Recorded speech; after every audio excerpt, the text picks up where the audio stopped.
Right now, on To the Point. 25 years ago, there were no women on this committee. A woman of many firsts. Senator Dianne Feinstein dies at 90 years old. Tonight, her story through our local leader's eyes. The clock is ticking closer to a government shutdown, the warning just given to federal employees. And COVID childcare funding is drying up, the impact here in California. Good evening. This is To the Point. I'm Alex Bell. And she was a woman of many firsts. Senator Dianne Feinstein was the first woman to serve as San Francisco mayor, one of the first women elected to the U.S. Senate from California, and the first woman to chair highly respected committees, and we know the list goes on. So tonight we are remembering Dianne Feinstein, who died at 90 years old, and also looking at what happens next. But first, our Rebecca Habecker joins us with more on the senator's remarkable career. Those who knew Senator Feinstein say she was a hard worker who fought tirelessly for the state she loved. They point to accomplishments ranging from gun control and reproductive rights to environmental protections and government accountability. And they all say they're going to miss their trailblazing friend. It's just unbelievable, as iconic as she was. Trailblazer, a giant, and yes, a real person. Representative Doris Matsui of California's 7th Congressional District calls her longtime friend, Senator Dianne Feinstein, a champion for equality, and highlighted, among other accomplishments, the investigations she led into CIA interrogation techniques, fighting to declassify a torture report. She challenged the CIA. A lot of people forget about that and how tough that was. She was really instrumental in encouraging many of us to pursue public office and stay there. Former Sacramento Mayor Heather Fargo remembers Feinstein as someone who fought for Sacramento and the Central Valley, including advocating for flood protection. She also noted how Feinstein, the first woman president of the San Francisco Board of Supervisors, became the city's mayor after the assassination of Mayor George Moscone and openly gay Supervisor Harvey Milk. Her becoming mayor, when she did and how she did, she stepped into that role. The assassination of her colleagues fueled her fight for gun control. She authored the 1994 federal assault weapons ban, leading to a 10-year restriction on certain automatic weapons. The time has come, America, to step up and ban these weapons. In her last few days in public life, Feinstein's health was failing, and she appeared confused at times. Okay, just... With some Democrats calling for her to resign. After the criticism, Feinstein announced she would not seek re-election in 2024. She did what she wanted to do. She was representing people and was a strong leader and wanted to be at that table till the end, and I really got to respect her for that. At the U.S. Capitol Friday, surrounded by fellow members of the California delegation, Representative Nancy Pelosi asked for a moment of silence. In remembrance of the late Honorable Senator Dianne Feinstein.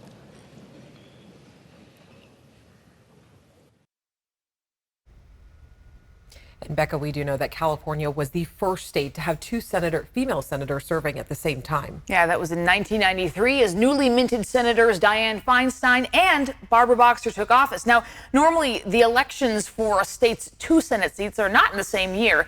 Pete Wilson left his Senate seat when he became governor, and state law requires an appointee to run in the next statewide election. Feinstein defeated the man put in Wilson's spot, beginning her historic journey as the longest-serving woman senator in American history. Alex. All right, Becca, thank you so much. We appreciate it.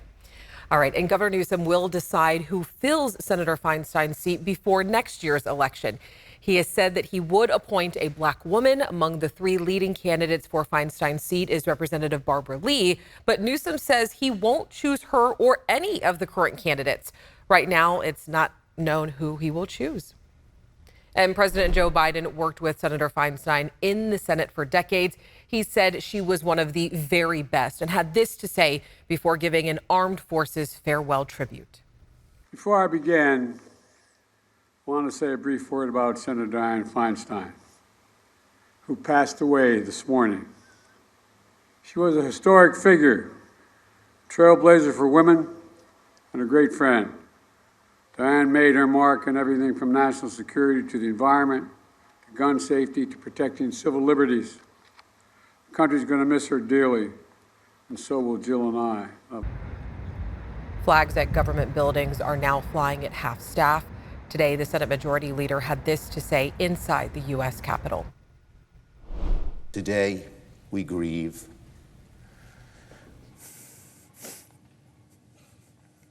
We look at that desk and we know what we have lost. A leader who changed the nature of the Senate and who changed the fabric of the nation, America. And this is video of Feinstein's last vote, just hours before she died. She was voting in favor of a short-term spending bill intended to avert a government shutdown. And the first are the words that you will hear a lot before Senator Dianne Feinstein's name. Her work leaves a legacy and paved the way for women in politics. And today, for many, being a woman is a badge of honor. This is the official pin of the California Women's Caucus. And so generally when we're looking to have a day of solidarity with each other, you'll often see us wearing this pin. For Senator Angelique Ashby, Senator Dianne Feinstein was a role model because of what they shared in common, like being a mom and starting in local government. Feinstein showed her what was possible. She's truly an icon. One of those people that when you meet her, you're a little awestruck because she's so iconic. She was just very direct, to the point. Senator Feinstein became the first female mayor of San Francisco in the 1980s. In 1992, Feinstein and Barbara Boxer became California's first female U.S. senators, known as the Year of the Woman. Ashby says Senator Feinstein wasn't afraid to fail forward. For the next generation of women coming behind her, I think we cling to that, to know that you can't be perfect all the time. You're not going to win every battle. But that's not the point either.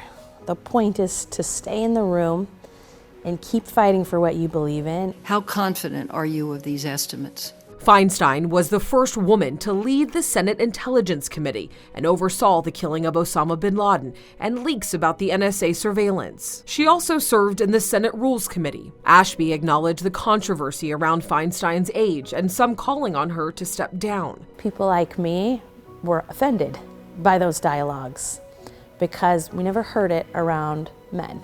Feinstein's legacy shows her that just because we haven't seen it doesn't mean it's not possible. Look at California.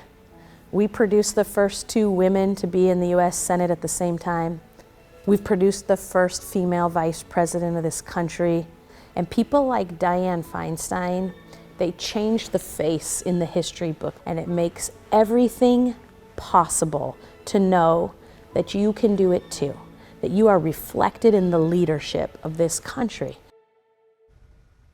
And if you didn't know, Senator Ashby is the first woman to hold a state Senate seat in Sacramento in the last 20 years.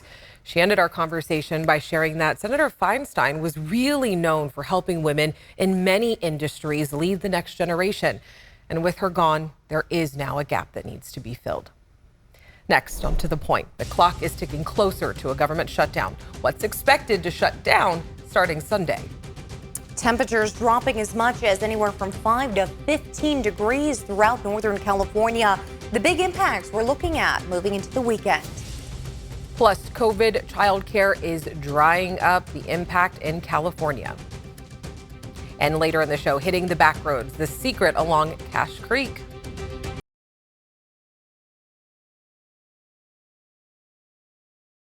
All right, let's check out our weather with meteorologist Carly Gomez.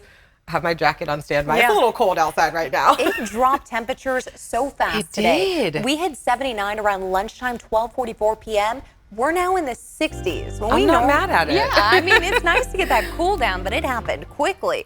Current temperatures now in those mid to upper 60s with 67 in Elk Grove and Fairfield, 69 Stockton, 68 in Sacramento, 61 degrees in Nevada City, and now in those mid 50s for Truckee and Tahoe as they'll be seeing overnight lows moving into Saturday around 33 degrees. We're now seeing our first look at some showers pushing through Redding, that line through Fort Bragg as well. It'll continue shifting and pulling in more moisture just off the ocean there over our area in the next about 12 hours. Now we'll see some of the first remnants of that rain closer to midnight.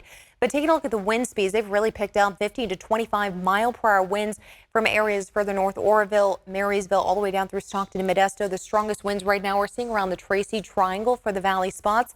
And then expecting to see by 9 p.m. about 15 to 20 mile per hour winds again with that big pickup just there west of the Tracy Triangle. You're seeing up to about 35 to maybe 40 40-mile-per-hour wind gusts.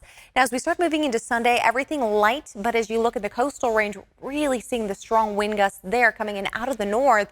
That is about 30 to even 40-mile-per-hour wind gusts in and around Napa, Sonoma area.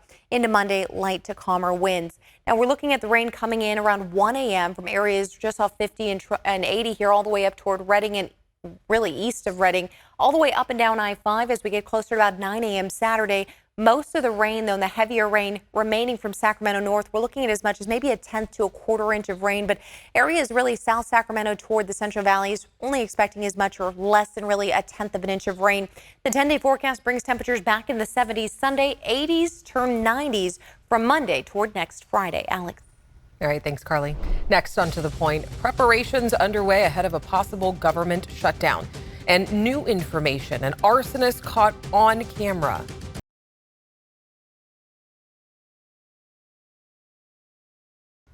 Welcome back. The search is on for this man in Stockton caught on camera setting a home on fire in the middle of the night. Stockton police and fire arson investigators are looking into this. If you have information that could help, you're asked to give them a call. Police are looking for this man, Dominic Schmitz. They say that he has contacted minors in the downtown Sonora area with the intent to solicit sex. The first incident police know about was a week ago at a school fundraiser at an Applebee's. And a man is under arrest accused of killing Tupac Shakur. The rapper was shot and killed in Las Vegas in 1996 in a drive-by shooting. His case has gone unsolved, and today police said they arrested Dwayne Davis, who has claimed that he was in the car where the bullets came from. And it's looking increasingly likely that the government will shut down on Sunday. Speaker McCarthy is calling votes on a short-term spending bill, but several hardline Republicans in the House are vowing to block it. They're opposing a funding bill that gives billions more to Ukraine. Instead, they want increased funding for the southern border. Even if that bill passes the House, it's unlikely to pass in the Senate, where they introduce their own bipartisan bill. And if the shutdown happens, 3.5 million federal workers will have to go without pay. That includes more than 1 million active duty members of the military. Other impacts include longer lines at the airport, flight delays, and the closure of national parks. And billions in federal funding was approved during the pandemic to help with childcare providers so they could keep their doors open and also lower costs for families. But the funding dries up this weekend, and many states now are scrambling. One report projects that more than 13,000 programs would probably close here in California, although the state has made some changes. Facing a child care cliff. During the pandemic, the federal government approved $50 billion to help states with child care. State Senator Nancy Skinner says for California, the federal investment was more than $5 billion to help us with our child care efforts. The money under the American Rescue Plan helping child care providers with rent, utilities, and employee wages. California invested that money and added to it. We knew that we needed to increase the pay of child care workers.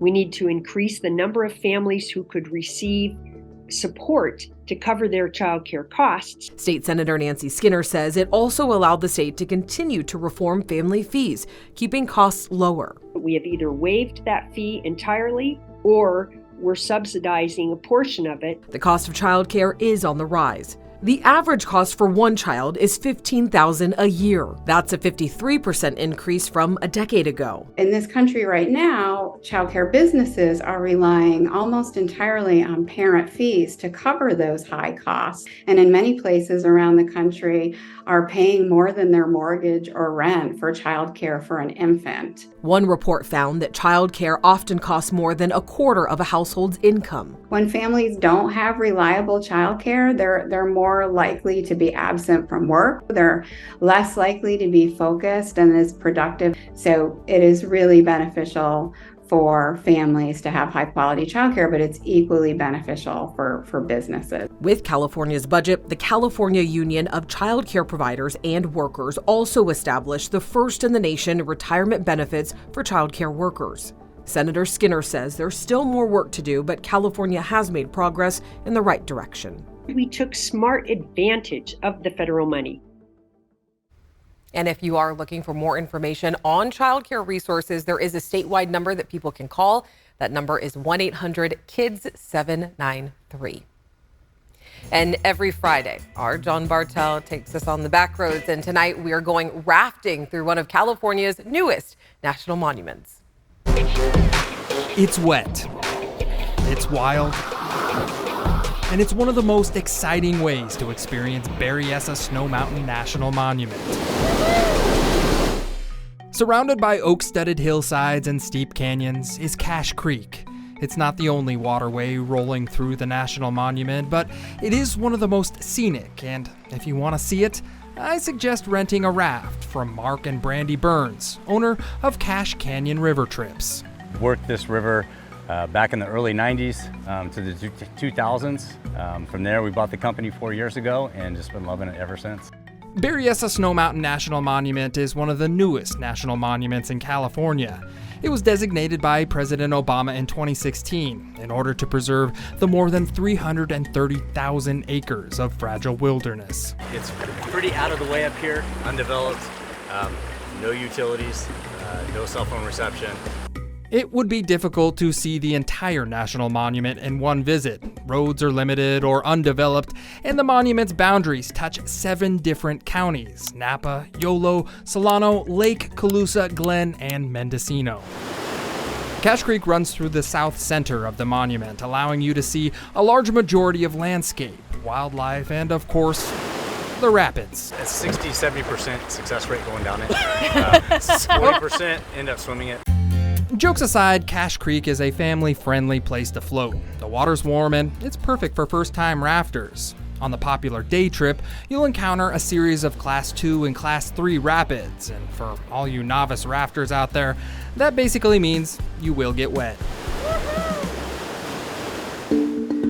At some point, you'll want to take a lunch break, and a great spot to pull over and scarf down a sandwich is below the old abandoned Girl Scout cabin, which was built during the Depression. During the era where they had the Works Projects Administration, I think it's during the Second New Deal, where they basically employed people who were not employed and did a lot of public works projects. So we have the Girl Scout cabin. The crumbled remains of the old Girl Scout cabin show the extreme conditions at Berryessa Snow Mountain National Monument. In fact, the monument was named after the Berryessa family, tenacious ranchers who were killed or kicked off the land when California became a state. It's also named after Snow Mountain Wilderness, a 7,000-foot tall mountainous area full of wildlife. There's quite a few turtles along the shoreline, but typically we encounter bald eagles, blue herons, deer, and bears. Over 150 million years of geology shaped rocks, canyons, and the soil in this area. The land was home to numerous Native American tribes, gold miners, and homesteading families. Berryessa Snow Mountain National Monument wasn't just protected to preserve the natural history. It was preserved for the public to experience. Yeehaw! From the waters of Cache Creek in Berryessa Snow Mountain National Monument, I'm John Bartell. Hope to see you on the Backroads.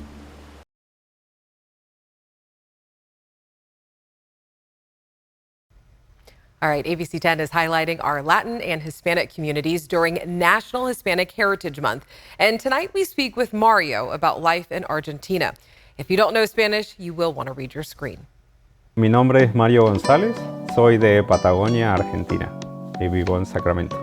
Vivir en contacto con la naturaleza y los animales es uno de los recuerdos más lindos que tengo de mi niñez. Siempre quise conocer algo más de Argentina y conocer una ciudad grande como era Buenos Aires, con lo cual mi papá me dio la oportunidad de poder comenzar mis estudios en la primer universidad de periodismo que hubo en Latinoamérica, que fue la Universidad de La Plata. Una vez recibido allí, comencé a trabajar como asesor en prensa durante 2 periodos. Haber trabajado en política y con políticos durante tantos años no era algo que fuera automáticamente aceptado mi sexualidad como ser persona gay. Todo el mundo sabía de que él era mi pareja.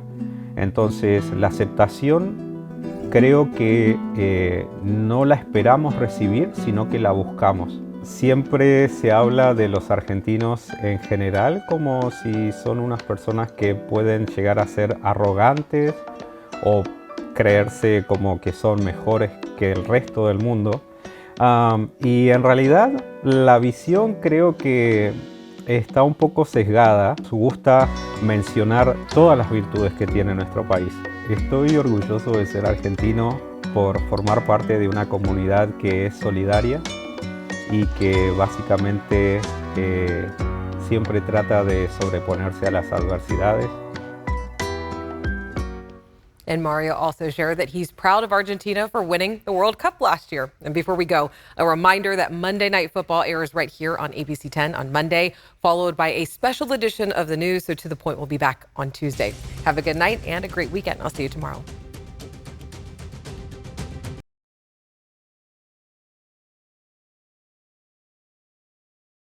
Hey, it's Alex. Just wanted to say thank you so much for watching.